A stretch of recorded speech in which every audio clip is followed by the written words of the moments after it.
بسم الله الرحمن الرحيم.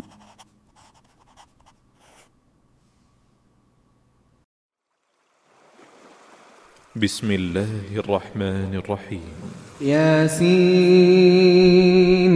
والقرآن الحكيم إنك لمن المرسلين على صراط مستقيم تنزيل العزيز الرحيم لتنذر قوما ما أنذر آباؤهم فهم غافلون لقد حق القول على أكثرهم فهم لا يؤمنون إنا جعلنا في أعناقهم أغلالا فهي إلى الأذقان فهم مقمحون وجعلنا من بين أيديهم سدا ومن خلفهم سدا فأغشيناهم فهم لا يبصرون وسواء عليهم أأنذرتهم أم لم تنذرهم لا يؤمنون إنما تنذر من اتبع الذكر وخشي الرحمن بالغيب فبشره بمغفرة وأجر كريم إنا نحن نحيي الموتى ونكتب ما قدموا وآثارهم وكل شيء أحصيناه في إمام مبين واضرب لهم مثلا أصحاب القرية إذ جاءها المرسلون إذ أرسلنا إليهم 2 فكذبوهما فعززنا بثالث فقالوا إنا إليكم مرسلون قالوا ما أنتم إلا بشر مثلنا وما أنزل الرحمن من شيء إن أنتم إلا تكذبون قالوا ربنا يعلم إنا إليكم لمرسلون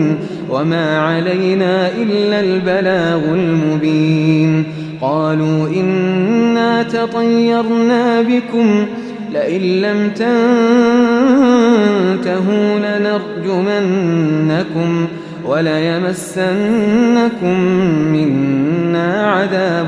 أليم قالوا طائركم معكم أئن ذكرتم بل أنتم قوم مسرفون وجاء من أقصى المدينة رجل يسعى قال يا قوم اتبعوا المرسلين اتبعوا من لا يسألكم أجرا وهم مهتدون وما لي لا أعبد الذي فطرني وإليه ترجعون أأتخذ من دونه آلهة إن يردني الرحمن بضر لا تغن عني شفاعتهم شيئا ولا ينقذون إني إذا لفي ضلال مبين إني آمنت بربكم فاسمعون قيل ادخل الجنة قال يا ليت قومي يعلمون بما غفر لي ربي وجعلني من المكرمين وما أنزلنا على قومه من بعده من جند من السماء وما كنا منزلين إن كانت إلا صيحة واحدة فإذا هم خامدون يا حسرة على العباد ما يأتيهم من رسول إلا كانوا به يستهزئون ألم يروا كم أهلكنا قبلهم من القرون أنهم إليهم لا يرجعون وإن كل لما جميع لدينا محضرون وآية لهم الأرض الميتة أحييناها وأخرجنا منها حبا فمنه يأكلون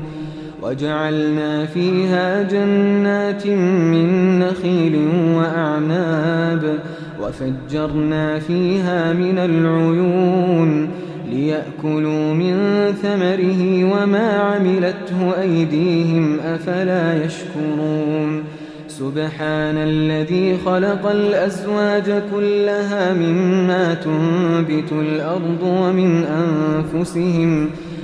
أنفسهم ومما لا يعلمون وآية لهم الليل نسلخ منه النهار فإذا هم مظلمون والشمس تجري لمستقر لها ذلك تقدير العزيز العليم والقمر قدرناه منازل حتى عاد كالعرجون القديم لا الشمس ينبغي لها أن تدرك القمر ولا الليل سابق النهار وكل في فلك يسبحون وآية لهم أنا حملنا ذريتهم في الفلك المشحون وخلقنا لهم من مثله ما يركبون وإن نشأ نغرقهم فلا صريخ لهم ولا هم ينقذون إلا رحمة منا ومتاعا إلى حين وإذا قيل لهم اتقوا ما بين أيديكم وما خلفكم لعلكم ترحمون وما تأتيهم من آية من آيات ربهم إلا كانوا عنها معرضين وإذا قيل لهم أنفقوا مما رزقكم الله قال الذين كفروا للذين آمنوا أنطعم من لو يشاء الله أطعمه إن أنتم إلا في ضلال مبين ويقولون متى هذا الوعد إن كنتم صادقين ما ينظرون إلا صيحة واحدة تأخذهم وهم يخصمون فلا يستطيعون توصية ولا إلى أهلهم يرجعون ونفخ في الصور فإذا هم من الأجداث إلى ربهم ينسلون قالوا يا ويلنا من بعثنا من مرقدنا هذا ما وعد الرحمن وصدق المرسلون إن كانت إلا صيحة واحدة فإذا هم جميع لدينا محضرون فاليوم لا تظلم نفس شيئا ولا تجزون إلا ما كنتم تعملون إن أصحاب الجنة اليوم في شغل فاكهون هم وأزواجهم في ظلال على الأرائك متكئون لهم فيها فاكهة ولهم ما يدعون سلام قولا من رب رحيم وامتازوا اليوم أيها المجرمون ألم أعهد إليكم يا بني آدم ألا تعبدوا الشيطان إنه لكم عدو مبين وأن اعبدوني هذا صراط مستقيم ولقد أضل منكم جبلا كثيرا أفلم تكونوا تعقلون هذه جهنم التي كنتم توعدون اصلوها اليوم بما كنتم تكفرون اليوم نختم على أفواههم وتكلمنا أيديهم وتشهد أرجلهم بما كانوا يكسبون ولو نشاء لطمسنا على أعينهم فاستبقوا الصراط فأنى يبصرون ولو نشاء لمسخناهم على مكانتهم فما استطاعوا مضيا ولا يرجعون ومن نعمره ننكسه في الخلق أفلا يعقلون وما علمناه الشعر وما ينبغي له إن هو إلا ذكر وقرآن مبين لينذر من كان حيا ويحق القول على الكافرين أولم يروا أنا خلقنا لهم مما عملت أيدينا أنعاما فهم لها مالكون وذللناها لهم فمنها ركوبهم ومنها يأكلون ولهم فيها منافع ومشارب أفلا يشكرون واتخذوا من دون الله آلهة لعلهم ينصرون لا يستطيعون نصرهم وهم لهم جند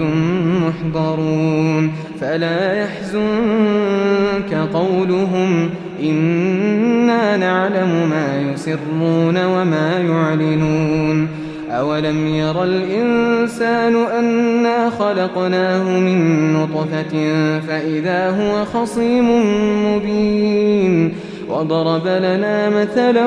ونسي خلقه قال من يحيي العظام وهي رميم قل يحييها الذي أنشأها أول مرة وهو بكل خلق عليم الذي جعل لكم من الشجر الأخضر نارا فإذا أنتم منه توقدون أوليس الذي خلق السماوات والأرض بقادر على أن يخلق مثلهم بلى وهو الخلاق العليم إنما أمره إذا أراد شيئا أن يقول له كن فيكون فسبحان الذي بيده ملكوت كل شيء وإليه ترجعون.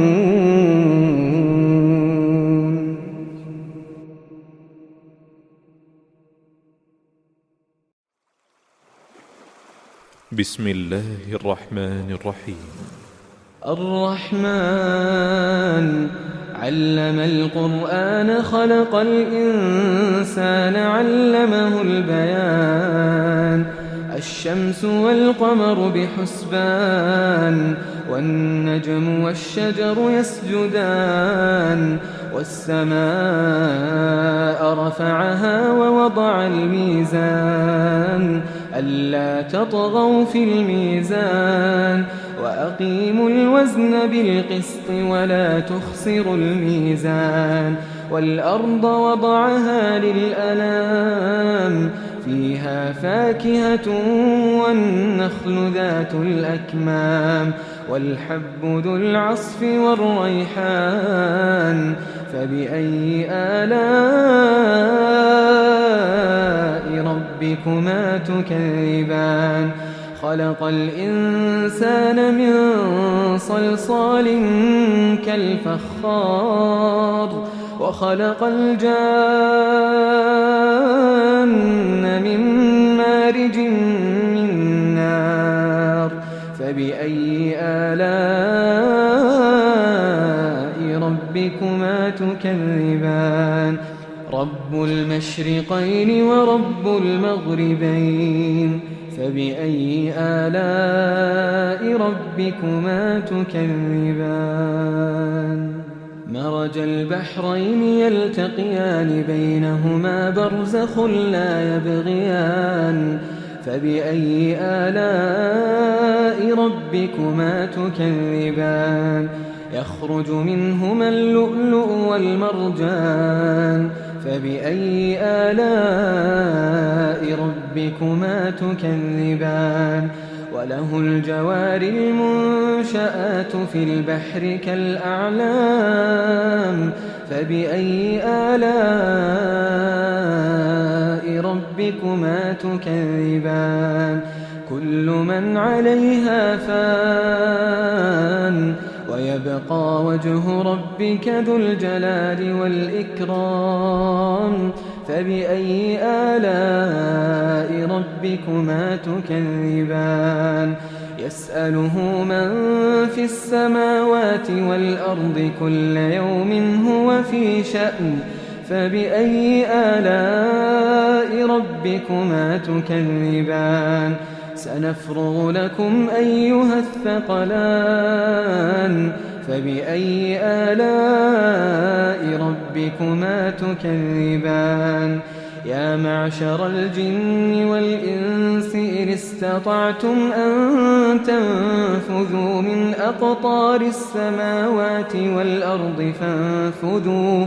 لا تنفذون إلا بسلطان فبأي آلاء ربكما تكذبان يرسل عليكما شواظ من نار ونحاس فلا تنتصران فبأي آلاء ربكما تكذبان فإذا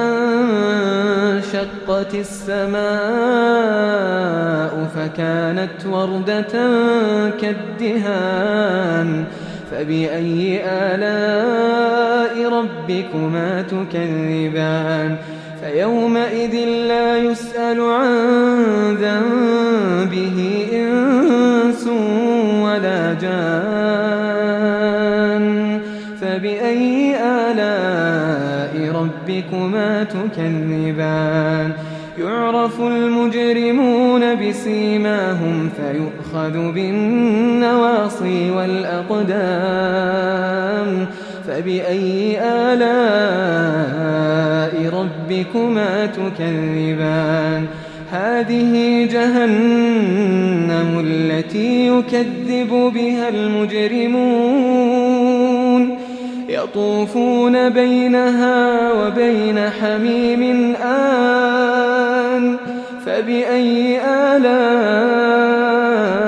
ربكما تكذبان ولمن خاف مقام ربه جنتان فبأي آلاء ربكما تكذبان ذواتا أفنان فبأي آلاء ربكما تكذبان فيهما عينان تجريان فبأي آلاء ربكما تكذبان فيهما من كل فاكهة زوجان فبأي آلاء ربكما تكذبان متكئين على فرش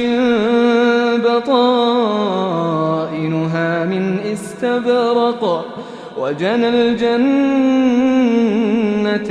دان فبأي آلاء ربكما تكذبان فيهن قاصرات الطرف لم يطمثهن إنس قبلهم ولا جان فبأي آلاء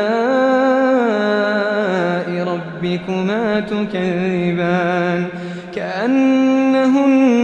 الياقوت والمرجان فبأي آلاء ربكما تكذبان هل جزاء الإحسان إلا الإحسان فبأي آلاء ربكما تكذبان ومن دونهما جنتان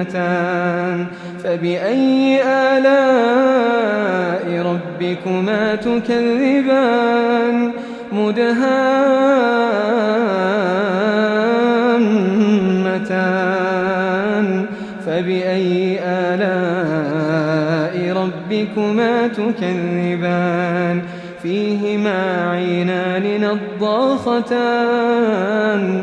فبأي آلاء ربكما تكذبان فيهما فاكهة ونخل ورمان فبأي آلاء ربكما تكذبان فيهن خيرات حسان فبأي آلاء ربكما تكذبان حور مقصورات في الخيام فبأي آلاء ربكما تكذبان لم يطمثهن إنس قبلهم ولا جان فبأي آلاء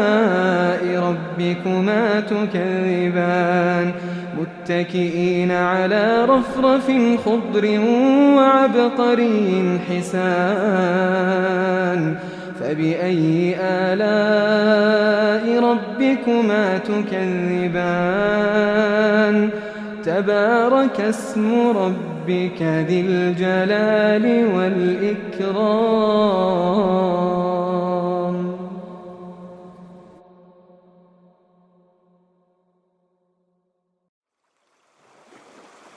بسم الله الرحمن الرحيم. إذا وقعت الواقعة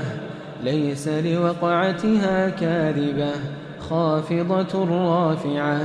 إذا رجت الأرض رجا وبست الجبال بسا فكانت هباء منبثا وكنتم أزواجا ثلاثة فأصحاب الميمنة ما أصحاب الميمنة وأصحاب المشأمة ما أصحاب المشأمة والسابقون السابقون أولئك المقربون في جنات النعيم ثلة من الأولين وقليل من الآخرين على سرر موضونة متكئين عليها متقابلين يطوف عليهم ولدان مخلدون بأكواب وأباريق وكأس من معين لا يصدعون عنها ولا ينزفون وفاكهة مما يتخيرون ولحم طير مما يشتهون وحور عين كأمثال اللؤلؤ المكنون جزاء بما كانوا يعملون لا يسمعون فيها لغوا ولا تأثيما إلا قيلا سلاما سلاما وأصحاب اليمين ما أصحاب اليمين في سدر مخضود وطلح منضود وظل ممدود وماء مسكوب وفاكهة كثيرة لا مقطوعة ولا ممنوعة وفرش مرفوعة إنا أنشأناهن إنشاء فجعلناهن أبكارا عربا أترابا لأصحاب اليمين ثلة من الأولين وثلة من الآخرين وأصحاب الشمال ما أصحاب الشمال في سموم وحميم وظل من يحموم لا بارد ولا كريم إنهم كانوا قبل ذلك مترفين وكانوا يصرون على الحنث العظيم وكانوا يقولون أئذا متنا وكنا ترابا وعظاما أئنا لمبعوثون أو آباؤنا الأولون قل إن الأولين والآخرين لمجموعون إلى ميقات يوم معلوم ثم إنكم أيها الضالون المكذبون لآكلون من شجر من زقوم فمالئون منها البطون فشاربون عليه من الحميم فشاربون شرب الهيم هذا نزلهم يوم الدين نحن خلقناكم فلولا تصدقون أفرأيتم ما تمنون أأنتم تخلقونه أم نحن الخالقون نحن قدرنا بينكم الموت وما نحن بمسبوقين على أن نبدل أمثالكم وننشئكم فيما لا تعلمون ولقد علمتم النشأة الأولى فلولا تذكرون أفرأيتم ما تحرثون أأنتم تزرعونه أم نحن الزارعون لو نشاء لجعلناه حطاما فظلتم تفكهون إنا لمغرمون بل نحن محرومون أفرأيتم الماء الذي تشربون أأنتم أنزلتموه من المزن أم نحن المنزلون لو نشاء جعلناه أجاجا فلولا تشكرون أفرأيتم النار التي تورون أأنتم أنشأتم شجرتها أم نحن المنشئون نحن جعلناها تذكرة ومتاعا للمقوين فسبح باسم ربك العظيم فلا أقسم بمواقع النجوم وإنه لقسم لو تعلمون عظيم إنه لقرآن كريم في كتاب مكنون لا يمسه إلا المطهرون تنزيل من رب العالمين أفبهذا الحديث أنتم مدهنون وتجعلون رزقكم أنكم تكذبون فلولا إذا بلغت الحلقوم وأنتم حينئذ تنظرون ونحن أقرب إليه منكم ولكن لا تبصرون فلولا إن كنتم غير مدينين ترجعونها إن كنتم صادقين فأما إن كان من المقربين فروح وريحان وجنة نعيم وأما إن كان من أصحاب اليمين فسلام لك من أصحاب اليمين وأما إن كان من المكذبين الضالين فنزل من حميم وتصلية جحيم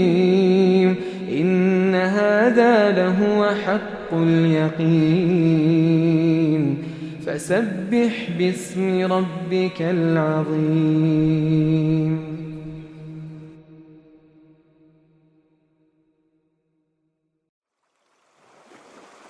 بسم الله الرحمن الرحيم تبارك الذي بيده الملك وهو على كل شيء قدير الذي خلق الموت والحياة ليبلوكم أيكم أحسن عملا وهو العزيز الغفور الذي خلق 7 سماوات طباقا ما ترى في خلق الرحمن من تفاوت فارجع البصر هل ترى من فطور ثم ارجع البصر كرتين ينقلب إليك البصر خاسئا وهو حسير ولقد زينا السماء الدنيا بمصابيح وجعلناها رجوما للشياطين وأعتدنا لهم عذاب السعير وللذين كفروا بربهم عذاب جهنم وبئس المصير إذا ألقوا فيها سمعوا لها شهيقا وهي تفور تكاد تميز من الغيظ كلما ألقي فيها فوج سألهم خزنتها ألم يأتكم نذير قالوا بلى قد جاءنا نذير فكذبنا وقلنا ما نزل الله من شيء إن أنتم إلا في ضلال كبير وقالوا لو كنا نسمع أو نعقل ما كنا في أصحاب السعير فاعترفوا بذنبهم فسحقا لأصحاب السعير إن الذين يخشون ربهم بالغيب لهم مغفرة وأجر كبير وأسروا قولكم أو اجهروا به إنه عليم بذات الصدور ألا يعلم من خلق وهو اللطيف الخبير هو الذي جعل لكم الأرض ذلولا فامشوا في مناكبها وكلوا من رزقه وإليه النشور أأمنتم من في السماء أن يخسف بكم الأرض فإذا هي تمور أم أمنتم من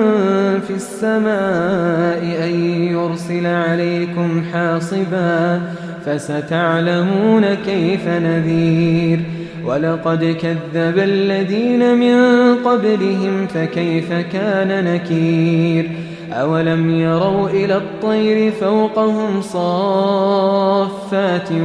ويقبضن ما يمسكهن إلا الرحمن إنه بكل شيء بصير أمن هذا الذي هو جند لكم ينصركم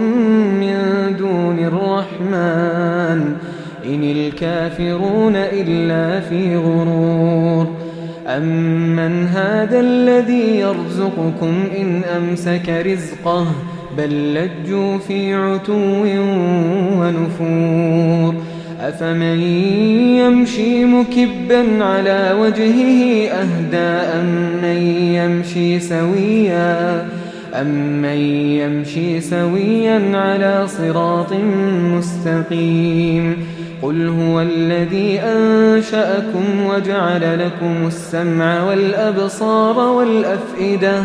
قليلا ما تشكرون قل هو الذي ذرأكم في الأرض وإليه تحشرون ويقولون متى هذا الوعد إن كنتم صادقين قل إنما العلم عند الله وإنما أنا نذير مبين فلما رأوه زلفة سيئت وجوه الذين كفروا وقيل هذا الذي كنتم به تدعون قل أرأيتم إن أهلكني الله ومن معي أو رحمنا فمن يجير الكافرين من عذاب أليم قل هو الرحمن آمنا به وعليه توكلنا فستعلمون من هو في ضلال مبين قل أرأيتم إن أصبح ماؤكم غورا فمن يأتيكم بماء معين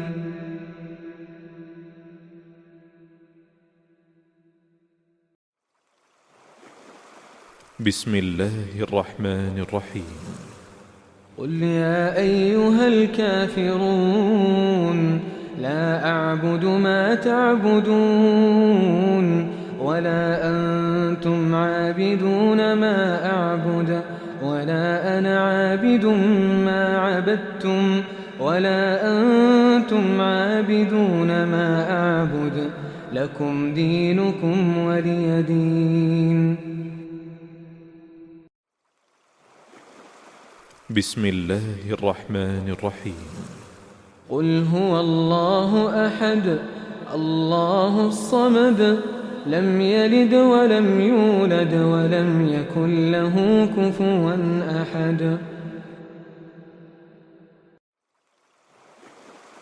بسم الله الرحمن الرحيم قل أعوذ برب الفلق من شر ما خلق ومن شر غاسق إذا وقب ومن شر النفاثات في العقد ومن شر حاسد إذا حسد بسم الله الرحمن الرحيم قل أعوذ برب الناس ملك الناس إله الناس من شر الوسواس الخناس الذي يوسوس في صدور الناس من الجنة والناس